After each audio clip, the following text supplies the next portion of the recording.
Halo teman-teman, salam kenal. Saya Raja Daryanani, seorang trainer bisnis untuk wilayah Asia Pasifik dan juga seorang dengan peringkat tahapan kehormatan di salah satu perusahaan MLM internasional. Di video kali ini kita akan mereview tentang buku Malcolm Gladwell, judulnya Outliers.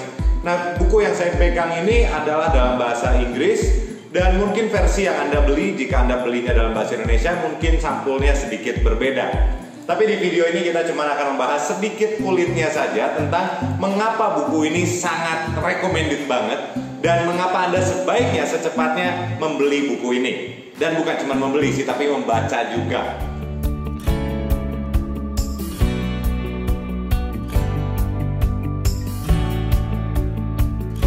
Buku ini membahas tentang the story of success. Ya, ini cukup menarik sekali karena Malcolm Gladwell di buku yang ini membahas tentang apa saja nih faktor-faktor penentu yang membuat seseorang menjadi sukses. Nah, ini juga sering dikatakan oleh upline saya bahwa kegagalan ataupun kesuksesan itu ada polanya. Ya, mentor bisnis saya sering mengatakan hal tersebut dan itu sangat jelas sekali dibuktikan dalam buku ini. Malcolm Gladwell melakukan penelitian dengan berbagai bidang, bidangnya beragam banget, tentang orang-orang yang menjadi anomali, orang-orang yang memang menjadi sukses dalam bidang mereka.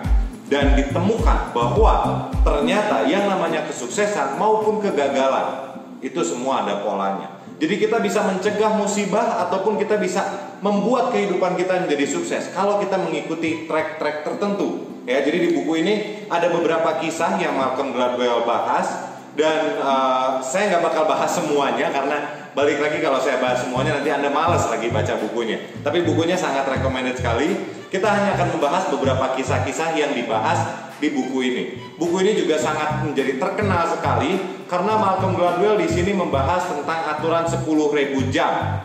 Malcolm Gladwell membahas bahwa kalau kita ingin menjadi spesialis di satu bidang, kita perlu melakukan 10.000 jam pengulangan di bidang tersebut. Dan itu menurut Malcolm Gladwell adalah resep kesuksesan dari band legendaris yaitu The Beatles. Jadi ceritanya adalah pada saat Beatles menjadi Beatles, menjadi legenda, Beatles itu sudah melakukan tampil di panggung itu selama 10.000 jam lebih bahkan. Ya, jadi selama 8 tahun sebelum Beatles menjadi Beatles, Beatles itu manggung di Hamburg, di kota Hamburg di Jerman. Dan itu dilakukan setiap hari selama 8 tahun berturut-turut. Ini cukup menarik karena menurut Gladwell bahwa rahasia kesuksesan kenapa Beatles menjadi pemain band yang legendaris adalah karena pengulangan yang dilakukan ribuan jam, lebih tepatnya 10.000 jam. Band zaman sekarang katanya bahkan tidak ada tampil sepanjang karirnya itu bahkan hanya sekian persen dari pengulangan yang Beatles lakukan selama 8 tahun di Hamburg tersebut. Pada saat Beatles masuk ke Hamburg pertama kali tampil, Beatles bukan siapa-siapa, penyanyinya berantakan, bandnya kacau banget. Tapi setelah keluar dari Hamburg, Beatles menjadi legenda. Jadi itu salah satu topik yang dibahas di buku ini tentang 10.000 jam. Dan salah satu lagi kisah kesuksesan yang dibahas di sini adalah tentang Bill Gates. Nah, Bill Gates sama Beatles kan ujung ke ujung ya, nggak nyambung sama sekali. Tapi di sini juga di buku ini Gladwell membahas tentang mengapa Bill Gates menjadi Bill Gates. Jadi ternyata ada resepnya. Bill Gates tidak menjadi Bill Gates, salah satu orang terkaya di muka bumi, hanya karena kebetulan.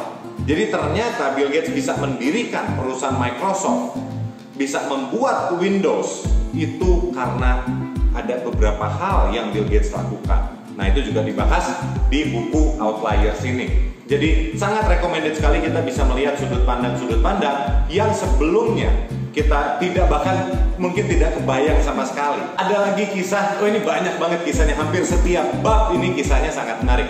Ada lagi kisah tentang Korean Airlines.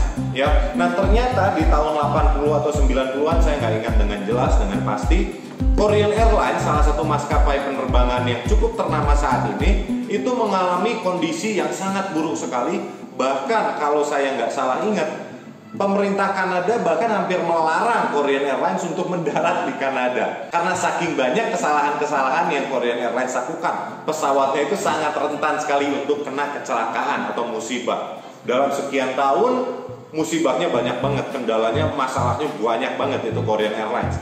Tapi ternyata apa nih yang menyebabkan Korean Airlines jadi punya banyak masalah? Nah, si Gladwell ini memang jenius gitu.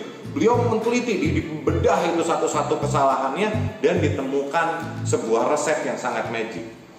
Gladwell mengatakan bahwa kalau kita bicara satu musibah itu tidak akan terjadi dari satu kesalahan saja. Biasanya yang membuat sebuah musibah besar itu terjadi karena akumulasi kesalahan-kesalahan kecil yang ditambah kesalahan A, ditambah kesalahan B, ditambah kesalahan C, ditambah kesalahan D. Kalau satu kesalahan aja, satu masalah saja yang terjadi itu tidak akan menjadi musibah yang besar. Jadi dari buku ini yang saya pelajari adalah bahwa kalau kita punya masalah, satu masalah kecil, jangan ditunda. Kita segera selesaikan masalah tersebut. Karena kalau masalah kecil itu dibiarkan, secara akumulasi kita bakal punya masalah yang sangat besar, musibah bahkan sudah tidak terbendung lagi. Jadi hari ini juga buat teman-teman, mungkin jika Anda punya masalah yang misalnya Anda tidak punya KTP. KTP Anda pertama nggak punya KTP, terus Anda hilang SIM, terus hilang STNK.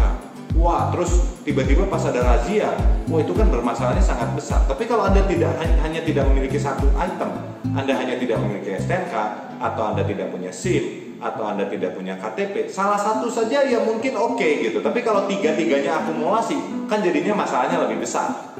Ya kurang lebih seperti itulah ya kalau dalam bahasa sederhananya. Di sini juga Malcolm Gladwell membahas tentang kekuatan dari komunitas. Nah ini juga sangat menarik sekali karena seringkali kita mengacuhkan yang namanya komunitas. Kita merasa bahwa ya udahlah kalau gua sendiri yang jagoan nggak masalah, kalau teman-teman gua orangnya ya begitu aja, standar-standar aja. Tapi ternyata di sini dikatakan bahwa salah satu faktor penentu orang-orang sukses adalah mereka memilih lingkungan mereka. Karena kalau berada dalam lingkungan semua pekerja keras, kinerja kita pun bertambah. Nah kalau kita berada dalam lingkungan yang orangnya begitu-begitu aja atau sering cenderung lebih pesimistik, frustasi, kerjanya ngeluh terus, nah kita juga akan sedikit banyak terpengaruhi dan kita tidak akan memiliki kinerja yang spesial.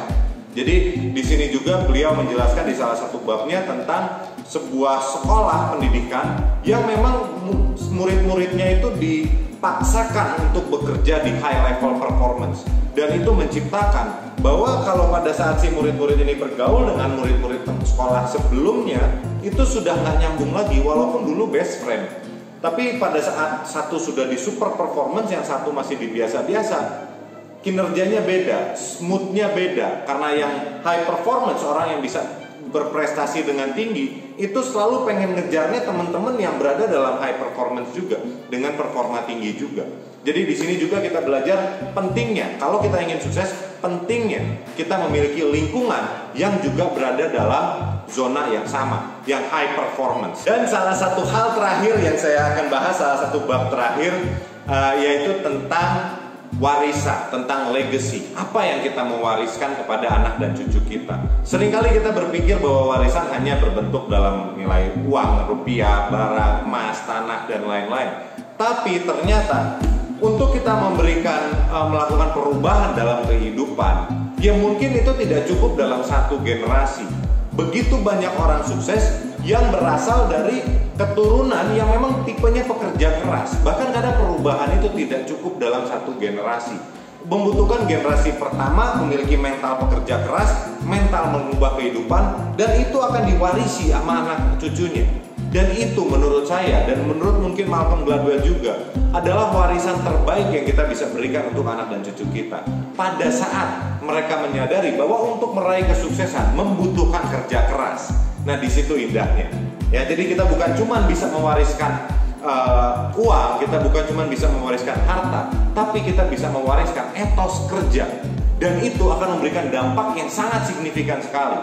Di buku ini beliau menjelaskan bahwa begitu banyak orang sukses di Amerika hari ini, atau bahkan di berbagai belahan dunia, itu datang dari perantau yang 2-3 generasi sebelumnya bahkan makan pun susah. Tapi hari ini mereka mendominasi satu negara di bidang tertentu. Nah itu kenapa? Karena etos kerja yang diwarisi oleh orang tua mereka, oleh kakek mereka pada saat datang merantau, bekerja banting tulang, kalau ada peluang lembur. Tapi etos kerja itu tidak dilupakan. Dan itu yang merubah bukan kehidupan dia sekarang, bukan kehidupan orang yang merantau saat itu, tapi merubah generasi berikutnya, bahkan merubah generasi berikutnya. Jadi hari ini bagi Anda yang memiliki mindset bahwa ya santai aja lah, hidup gua gini-gini aja. Sorry, Anda perlu menyadari bahwa apa yang Anda lakukan sekarang itu akan memberikan dampak untuk 2, 3, 4, 5 generasi ke depan. Bahkan kepada anak dan cucu Anda yang hari ini belum lahir. Jadi itu sangat menarik sekali dan membuat saya bahwa wow, ini kita nggak bisa sia-siakan waktu. Kita perlu memberikan yang terbaik yang kita bisa lakukan hari ini. Jadi itu aja ya tentang review dari buku Malcolm Gladwell, Outliers. Nah sebetulnya Malcolm Gladwell telah menulis beberapa buku yang lain. Ada Tipping Point, ada Blink. Saya juga sudah beli Blink, cuman saya lupa simpannya di mana, udah didus karena rak buku saya udah nggak muat lagi. Ini ada Tipping Point. Yang kita bahas hari ini adalah Outliers. Dan Anda bisa mencari buku ini di toko buku terdekat Anda, atau jika Anda ingin membeli secara online, kami akan berikan link di mana Anda bisa membeli buku ini di dalam deskripsi. Siapa yang perlu belajar dari buku ini? Kalau menurut saya, siapapun Anda yang ingin kehidupan lebih baik, yang mengejar kesuksesan lebih, patut membaca buku ini. Ini buku amazing banget dan bisa jadi ini buku salah satu yang terbaik yang saya baca tahun ini.